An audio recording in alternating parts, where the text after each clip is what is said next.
Cultural revolution then must rewrite the whole system, reinscribe it.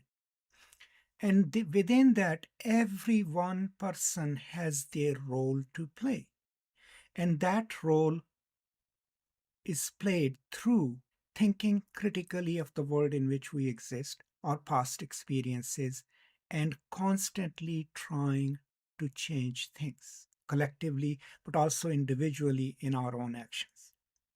Now, once the revolution has been brought about, there are two dangers to it. What we used to call in Marxist theory as the reactionary movement, right? Or reaction to revolution.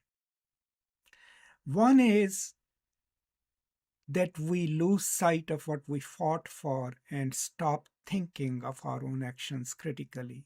And two is appropriation by the remnants of the old. That's always the biggest threat, that the remnants of the old system incorporate themselves into this new system and then create a huge bureaucracy, and state becomes bureaucratic. And the dialogue between the people and the leaders ends. That's what happened in Soviet Union. That is what happened in China. Eventually, huge bureaucracies took over and depersonalized the experience, and that dialogic nature of leaders and people constantly informing each other was dismissed. And so revolution got taken over by an inhumane and cruel bureaucratic order in which people had no voice. In training of individuals, they must be trained, one, that culture is a superstructure which can maintain remnants of the past, and B, the occupation itself as an instrument for the transformation of culture. Okay, so the Cultural Revolution must constantly remind people and groups that they live in a superstructure, and that determines how we behave in it, what our role in it, and so that superstructure needs to be changed, and that any occupation that we take in the revolutionary movement after the revolution has gained power, that in itself is an instrument of change. May we be bankers, may we be teachers, we have to see our roles differently, right?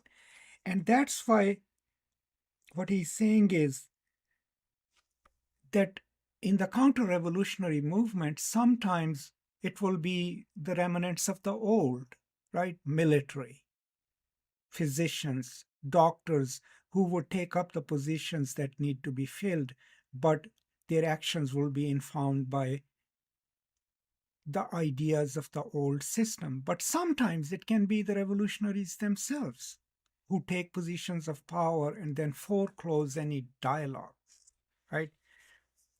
The emphasis in these paragraphs is on how to forestall against counter-revolution, how to forestall against, after all the effort, after building an educational system which gives people a voice, a control over their destinies, after leaders and people have come together to develop a conscientia quo, a mode of action and reflection, after all has been done, the biggest fear is that the revolutionary movement at the moment of its success will get appropriated by people who don't believe in dialogical action, who don't believe in new way of thinking the world. The purpose of revolution is to write the world anew, to construct a world in which no matter what we do, we can live our full humanity and can be treated and do act as fully realized humans.